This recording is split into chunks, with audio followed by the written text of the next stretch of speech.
Hey everyone, Josh here from Fresh Start Customs, and today we are engraving some acrylic.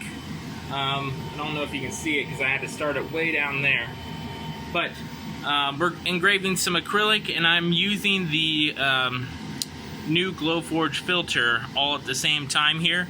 So as you can see, it's running right out the back here and straight up into the filter.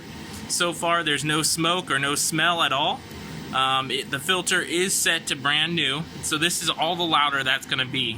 You can barely even hear the servers in the machine going back and forth here. So that's nice. It's nice and quiet. I would say this is pretty close to the inline fan sound. Not sure which one's louder. They're pretty much dead even and comparable with like sound. So that's pretty much it, you guys. I just wanted to show you guys that and give you a quick update on how loud that is and what I think of it so far.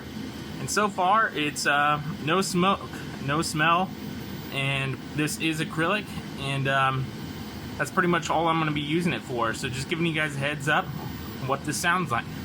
And we'll see you guys in the next video.